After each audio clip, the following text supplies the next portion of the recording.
You can learn a lot about a person by the way they start pulling away from you. It's not always loud. Most of the time, it's quiet. So quiet that at first, you think you're imagining things. But I wasn't. Before everything went sideways, Kelly and I had what most people would call a stable relationship. Not overly romantic, not some movie script passion, but solid. We met through mutual friends, moved in together after 2 years, and settled into what felt like a shared rhythm. She was bright, witty, and had this charm that drew people in without even trying. And I was the type to keep things steady, a provider, a builder, someone who didn't just say I got you, but actually lived it. We didn't have a lavish life, but we were comfortable. I worked long hours as a systems consultant, pulling decent money and covering the majority of the bills. Kelly had a remote job, part-time, flexible. I never once complained about the imbalance. That was our agreement. I took care of the bigger responsibilities so she could breathe a little more, focus on her passions, maybe grow her side business. At least that's what I thought we were doing. But the first cracks weren't financial. They were emotional. It started subtly. Fewer hugs, quicker goodbyes. When I got home, I used to get a kiss on the cheek, a little smile, sometimes a plate already on the table. Lately, she'd barely look up from her phone. I'd ask about her day, and she'd respond with a shrug or a distracted, "It was okay." Then silence. One night, I reached out to touch her leg under the blanket while we were watching a movie, something simple, familiar. She shifted away like my hand was a nuisance. Didn't say anything, just moved, like affection had become a chore she was trying to avoid. That moment stuck with me more than I wanted to admit. At first, I tried not to overthink it. We all have off days, right? I told myself maybe she was tired, preoccupied, or just not in the mood. I tried again a few days later, came home with her favorite wine, made dinner, even played the playlist we used to dance to in the kitchen. She smiled, briefly, but when I leaned in to kiss her neck while she washed dishes, she stiffened. I backed off, not wanting to force anything. I asked gently, "Everything all right?" Her response was so casual it felt like a slap. "You always need something physical to feel connected, don't you?" I blinked, caught off guard. "I'm just trying to be close." "That's not wrong, is it?" She rolled her eyes. "It's not everything, you know. Intimacy isn't the only way to show love." I stared at her for a moment, unsure if I should push or let it go. I chose silence, but inside something twisted. Not because I was desperate for sex. That wasn't the issue. It was the dismissal. The way she said it, like I was some needy teenager begging for attention. Like the very thing that made us feel bonded, human, vulnerable, was suddenly beneath her. After that night, things shifted even more. She stopped initiating any kind of affection. No good morning kisses. No reaching for my hand on walks. When we went to bed, she'd turn off her lamp and immediately roll to the far side, earbuds in, back turned.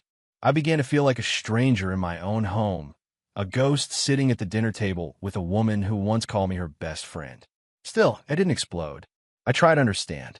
I brought it up again one evening, calmly, without accusation. "Kelly," I said as we sat on opposite ends of the couch, "I feel like we're roommates lately, and that's not what I want. I miss how we used to be. I miss feeling connected."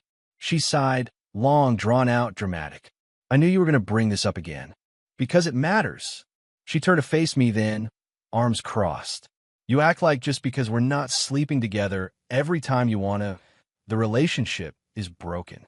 "I didn't say that," I replied, keeping my voice level. "But you can't ignore me emotionally for weeks and expect everything to feel normal. We haven't touched in over a month, Kelly." "And so what?" she snapped. "You think that's the only thing that makes a relationship work? You need physical stuff constantly to feel loved?" I looked at her, really looked, and I saw it. That wall, that cold, prideful armor she'd built around herself.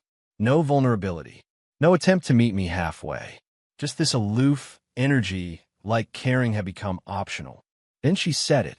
"Intimacy isn't everything, Ryan. Grow up." I didn't yell. I didn't get defensive. I just sat there, letting the weight of her words press down on my chest like concrete. Because in that moment, I realized something painfully simple. She didn't value what I gave. Not the emotional presence, not the effort, Not the way I held our life together behind the scenes, and certainly not the desire to keep our bond alive through closeness. And I also realized something else. If intimacy isn't everything to her, then maybe, just maybe, paying her bills doesn't have to be everything to me. That night, I laid in bed, staring at the ceiling. I thought about all the little sacrifices I'd made without ever keeping score. The vacations I paid for, the groceries I stocked, the insurance I covered, the weekends I spent fixing things around the house, so she wouldn't have to worry. And for what? To be told that emotional and physical connection was somehow immature? To be made to feel like a burden for wanting what we once shared freely? No, I wasn't going to keep playing that role. Not anymore. I didn't say anything right away. I didn't slam doors or give ultimatums. But inside, I had made a choice. A quiet one. The kind that comes with absolute clarity and no turning back. And from that moment forward, everything started to change. When I stopped giving, I didn't announce it. No warnings, no ultimatums, no dramatic gestures. I simply mirrored what she'd been doing for months, pulling back without explanation. She was the one who first made intimacy conditional. So I followed her lead, only in a different way. Where she withheld warmth, I withheld comfort. Where she neglected connection, I stopped enabling dependency. And just like that, the energy shifted. It didn't happen overnight. At first, Rachel barely noticed the difference. She still moved through the house like she was the sun, and I was one of her quiet satellites, orbiting, existing, but never central. I'd wake up, shower, get dressed, and leave early. No goodbye kisses. No checking in. I simply stopped being available.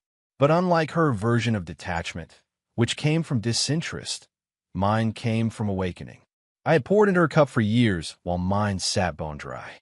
I was the one handling everything. Rent, utilities, groceries, car payments, weekend dinners, even her streaming subscriptions. All under the belief that love was about providing without keeping score. But I finally realized something. I wasn't her husband. I was her safety net. So I cut the net. One Thursday morning, while sipping coffee and reviewing expenses, I opened our shared banking app. I stared at the long list of recurring charges attached to her lifestyle, nail appointments, facial subscriptions, food deliveries I never touched, clothes she never wore out with me. I closed the app. That night, as she sat on the couch flipping through Netflix, I quietly pulled my card from the shared account. I didn't say a word, didn't send a message. I just stopped supporting someone who hadn't supported me in months. The following day, the first spark of tension arrived. She stood in the kitchen, eyebrows furrowed, card in hand. "Did the card get declined at Sephora?" she asked, confused.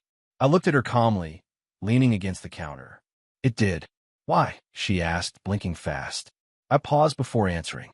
"You remember last week when I tried to kiss you and you said, 'Intimacy isn't everything'?" She nodded slowly, unsure where I was going. "Well," I said, taking a sip of coffee, "neither is paying for things you don't appreciate." She opened her mouth to respond, then closed it. The silence between us wasn't angry. It was awakening. For her. That weekend, she wanted to order sushi. She casually said, "Can you Venmo me the usual?"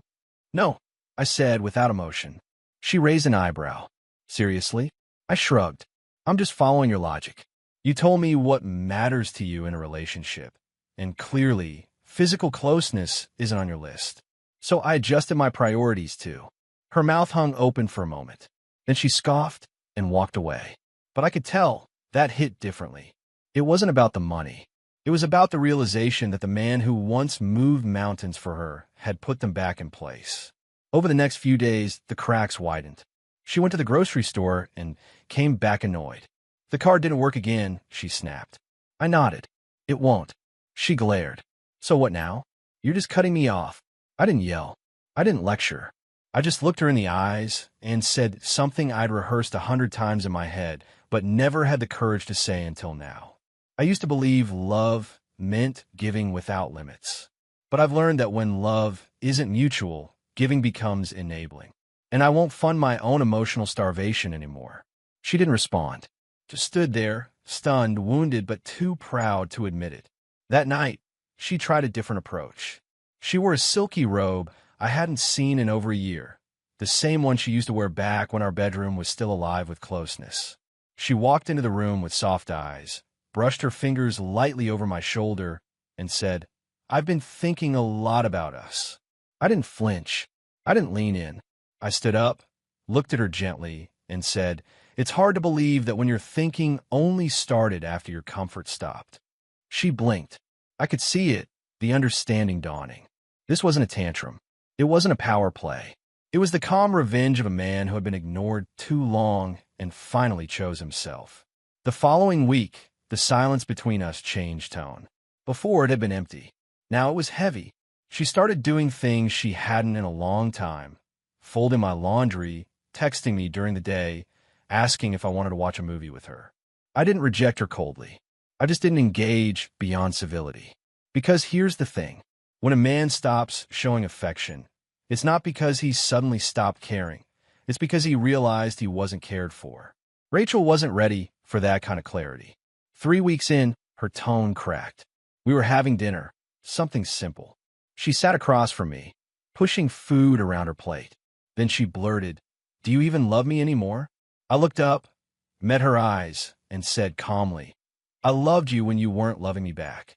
I loved you when I begged for connection and got nothing but excuses. I loved you through the drought, hoping you'd bring rain." She swallowed hard.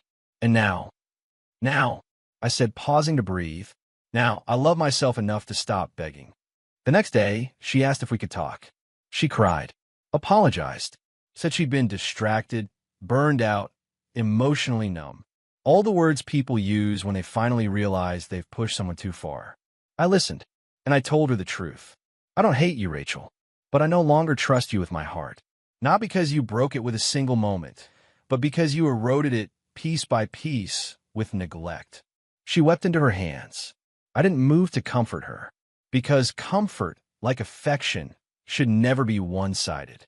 That weekend, she texted me from the other room, "Can we start over?" I didn't respond, not to be cruel, but because I had already started over in silence, in strength, and in the decision to stop giving where I was only being taken from.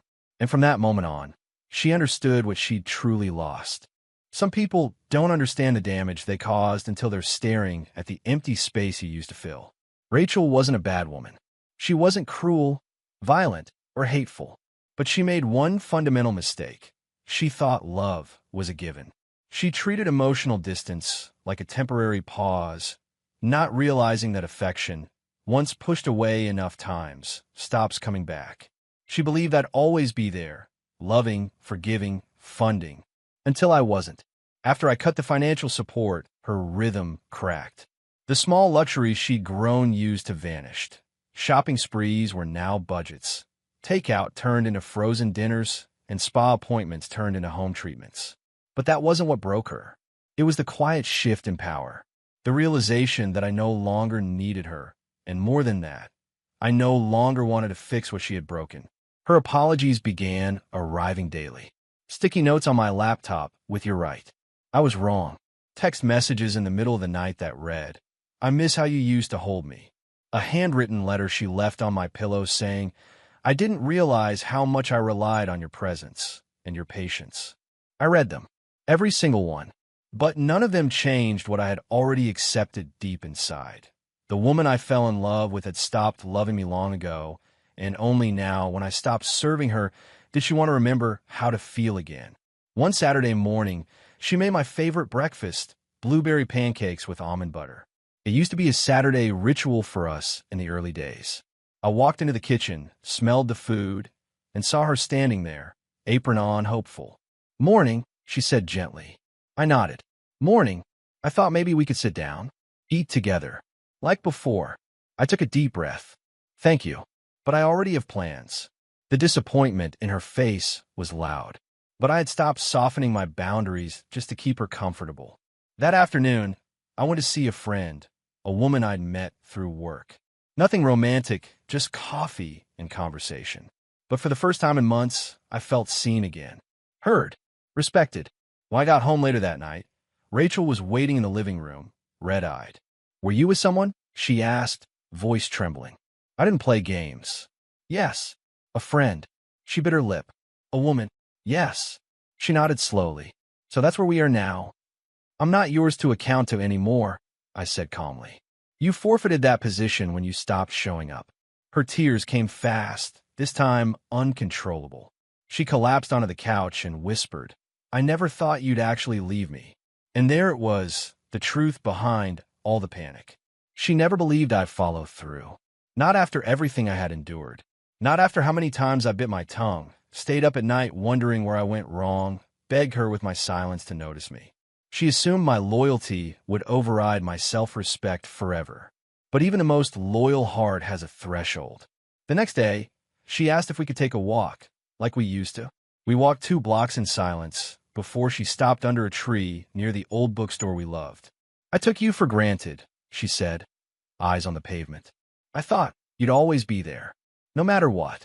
I thought that's what love was. I looked at her, not with anger, but sadness. You confused endurance with weakness, I said. You thought because I stayed through the silence, through the rejections, through the cold nights, that I had no limit. I was wrong, she whispered. Yes, you were. She reached for my hand, instinctively, like muscle memory. I didn't pull away, but I didn't hold on either. I want to fix us, she said. I'll do anything. I don't want to lose you. I sighed. You didn't lose me today, Rachel. You lost me slowly. You lost me every time I leaned in and you pulled away. Every time I tried to connect and you treated me like a burden. You lost me the moment you made me feel foolish for wanting what used to be normal. But I'm here now, trying. I know, I said, and I see it, but it's too late. She stared at me, eyes wide. So that's it. It has to be. She shook her head, tears falling. Please don't do this. I love you. No, Rachel, I said softly. You love the version of me who gave without limit, who stayed even when staying hurt. But that version of me doesn't exist anymore. There was nothing cruel in my voice, just truth. I moved out that following week, packed my things slowly, respectfully.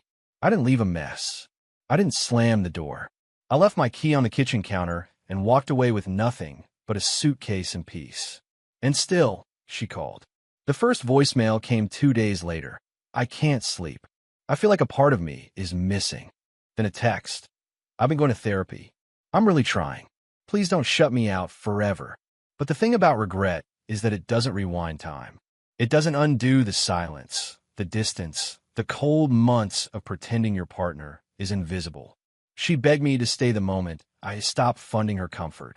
But by then, I was no longer trying to be enough for someone who couldn't see me. A month later, I saw her at the grocery store. She looked thinner, quieter. Not broken, just changed. She walked up to me slowly, unsure. Hey, she said, voice barely above a whisper.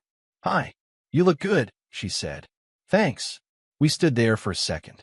Then she said, do you think you'll ever come back?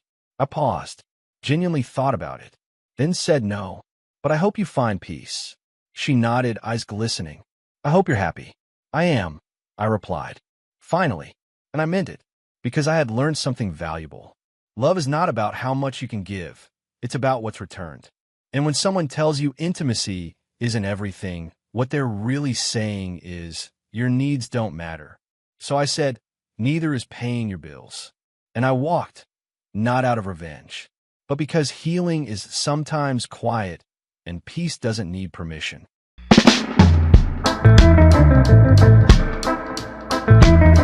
Man, I never thought I'd be that guy, you know? The one who gives everything to a woman and gets blindsided like a fool. But here I am, telling you my story like it's some damn soap opera. I met Amanda at a mutual friend's barbecue 6 years ago. She was the kind of woman who walked into a room and made people stop mid-conversation. Not because she was loud or dramatic, but because she had this energy. Confident, elegant. She smiled like she had life all figured out. And I was just a regular dude. Hardworking, simple, honest. Nothing fancy. I worked construction during the day and delivered food some nights just to save enough for us to build something one day. That was always the dream, us. In the beginning, we were inseparable. She made me feel like I was the center of her world. Always sending cute messages, randomly showing up at my job with lunch, whispering, "I love you so much" before falling asleep. You start to believe that kind of love is bulletproof. That once a woman says, "You're my person," nothing's going to change that. But that's the lie, right? Time changes people. Or maybe it just exposes who they really are. It started small like all disasters do. First, she stopped texting me like before. I'd text her, "Good morning, love," and she'd just respond with a thumbs up emoji. You laugh it off at first, thinking maybe she's just tired or stressed. Then she stopped waiting for me to eat dinner. She'd either eat before I got home or say she wasn't hungry. Next thing I know, she's sleeping with her back turned to me every night like I'm some roommate she barely tolerates. I asked her if something was wrong. You know what she said? "I just need space." "You're too emotionally demanding." Emotionally demanding? I barely even asked her for anything. I work my ass off every day just to come home and hug her, talk about her day, maybe watch a show. But even that was apparently too much. One day, out of nowhere, she just drops it. We were sitting on the couch watching some show. Honestly, I don't even remember what it was.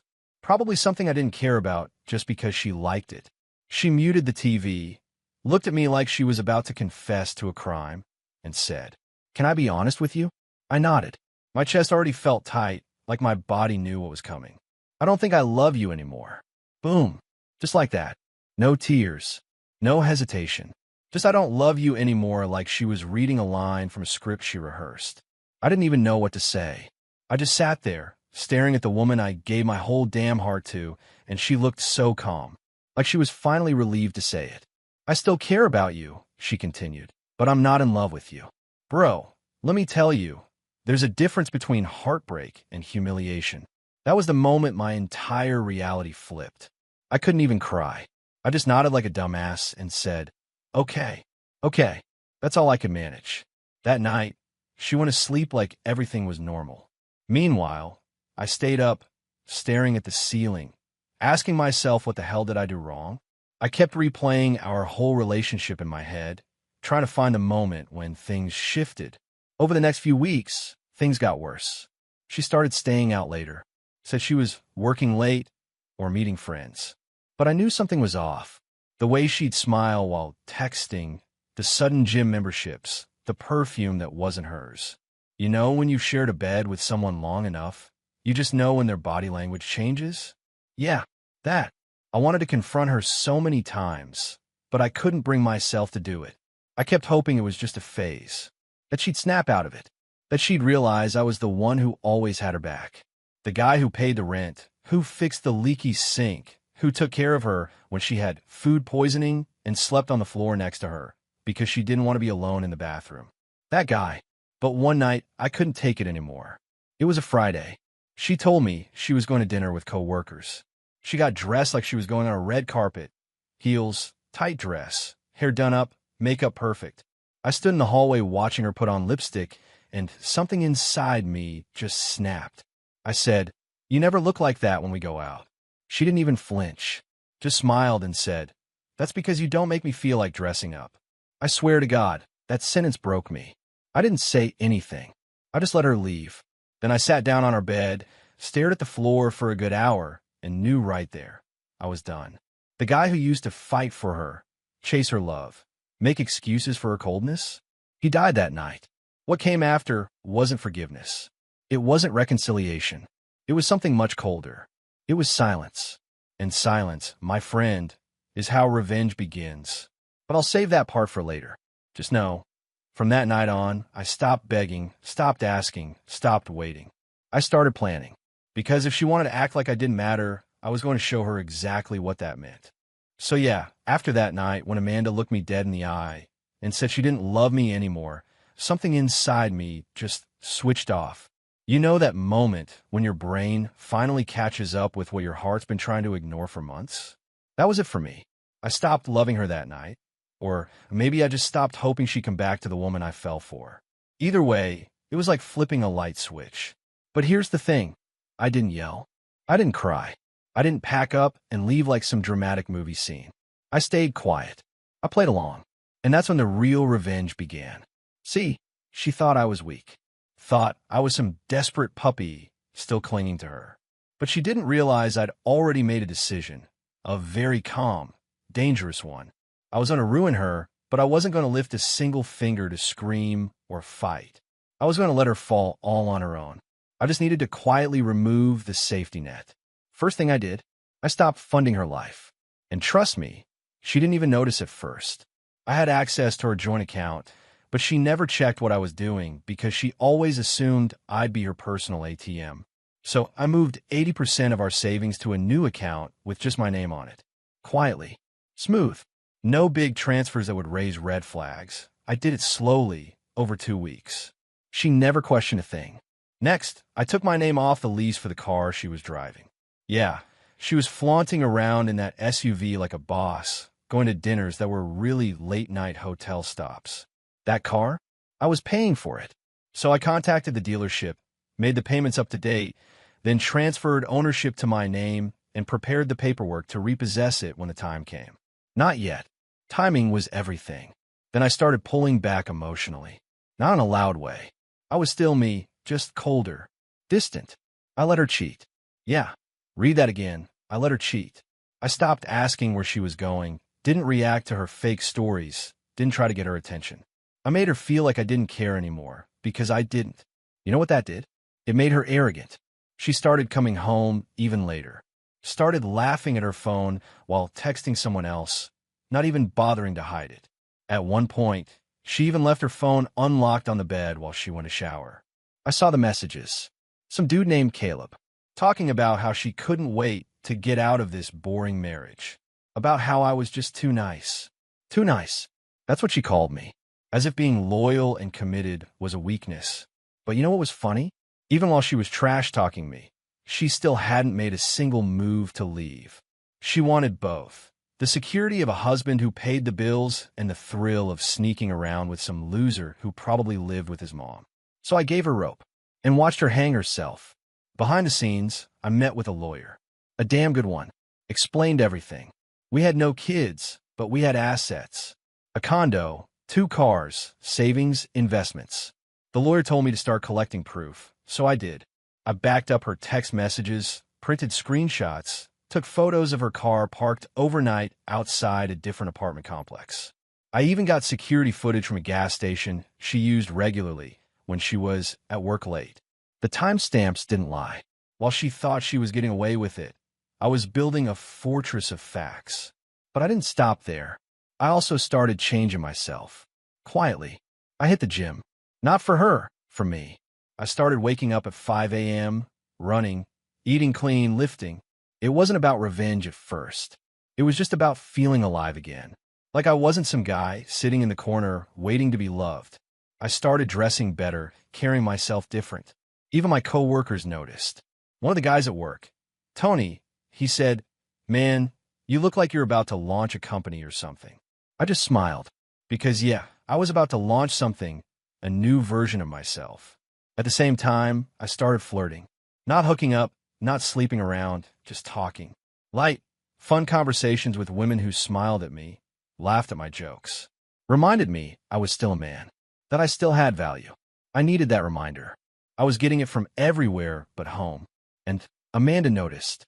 Funny how that works. You stop chasing, they start wondering. One day she came home and asked, "You've been quiet lately. You seeing someone?" I looked her in the eye and said, "Would you care if I was?" She didn't answer, just walked away. But the gears were turning. I could see it in her face. She didn't like that I was slipping through her fingers. But it was already too late. I was light years ahead in this game. The final move came on our anniversary. Yeah, I know. Sounds petty. But trust me, it was poetic. She thought I'd forgotten. I acted like I did. She got dressed that night and said she was going out with friends. I didn't say anything, just gave her a kiss on the cheek and wished her a fun night. Meanwhile, I had something different planned. She came home at 3 a.m. I was already asleep, or at least she thought I was. Next morning, I woke up, made coffee, and told her we needed to talk. Calm, collected. I laid out everything. The texts, the photos, the proof. Her face went pale. She tried to interrupt. I told her, "Don't bother. This isn't a conversation. This is a goodbye." I handed her the divorce papers, already filled out. Told her I'd be moving out that weekend, and she'd need to figure out her own rent by next month. since the joint account was now closed and the car she was driving? Yeah, that was mine again starting Monday. She sat there frozen. No words, just blinking. I told her the lawyer would handle everything, that there was nothing else to say. She broke down. I didn't flinch, because revenge isn't about screaming, bro. It's not about yelling, "I caught you." It's about being so calm, so composed, that the person realizes they were never in control, and that you were 10 steps ahead the whole time. I walked away from that house with nothing but my gym bag and dignity. Best trade I ever made. And she? Well, we'll get into that next. Let's just say karma started dialing her number real fast. Man, you know how people always say, she's going to regret it one day? I used to roll my eyes at that. Sounded like something bitter dudes said just to make themselves feel better. But let me tell you something real. Regret has a sound.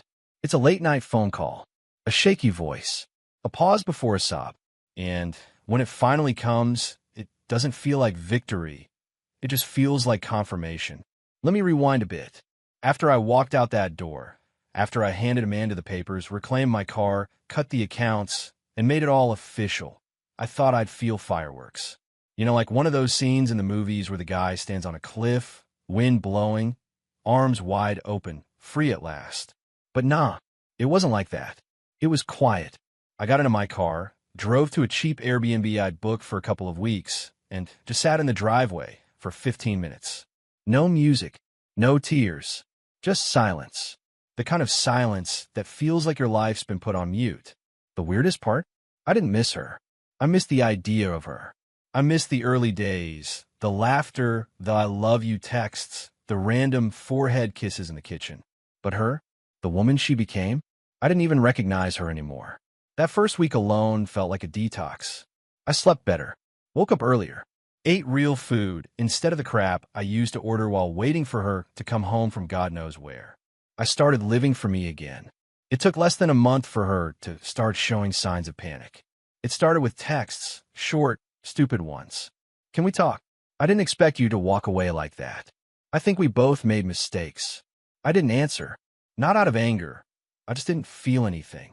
And when you don't feel anything, you don't owe anything. A week later, I got a call.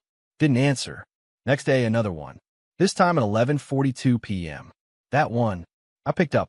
Not because I wanted to hear her out. I was just curious what rock bottom sounded like.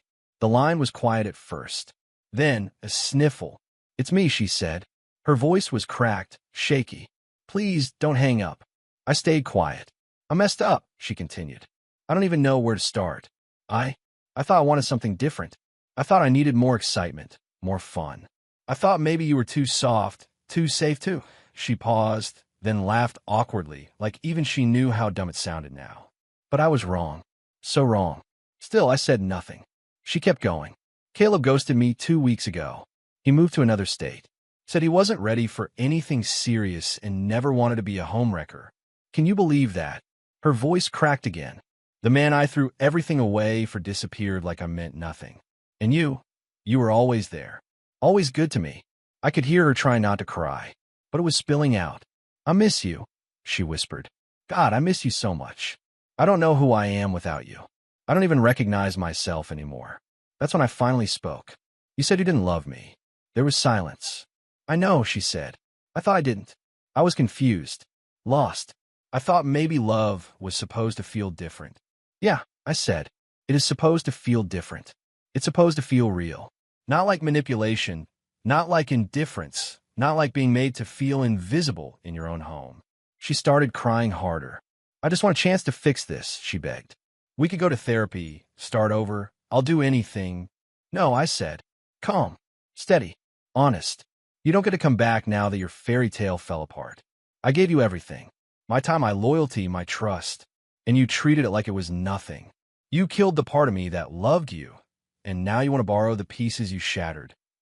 She went silent again, just breathing heavily, trying to form words, but they wouldn't come. "You used to say I was boring," I said. "But you know what's boring? Starting over with someone who already proved what they're capable of." Then came the final blow. "I'm not angry anymore, Amanda. I'm just free, and I'm never giving that up again." She cried, sobbed, said things like, "Please don't say that. You're all I have left. I'll change." But it didn't matter. I'd already closed that chapter, burned the pages, tossed the book in the river. I hung up, blocked her number the next morning. A few weeks later, I heard from a friend that she moved in with her sister, lost her job due to attendance issues, and was bouncing between temp gigs. She was depressed, isolated, said she made the biggest mistake of her life. I didn't smile. I didn't celebrate. I didn't post cryptic quotes online. I just went on with my life. I met someone new a few months later. Someone kind. Someone who looked me in the eyes when I talked and didn't check her phone while I did. I didn't rush into anything. I wasn't trying to fill a void. I just let it happen naturally. We started as friends, grew into something deeper, something peaceful. And that's the part people don't talk about when it comes to revenge. It's not the car repossession. It's not the legal paperwork. It's not the cold goodbye. It's peace. That moment when you realize you're no longer tethered to someone who once made your soul ache every day. That's the real win. Not their tears, not their regret, but your freedom. So yeah, she called crying and said, "I'm sorry." And I meant it when I said, "I feel nothing." Because the best revenge isn't destruction. It's detachment.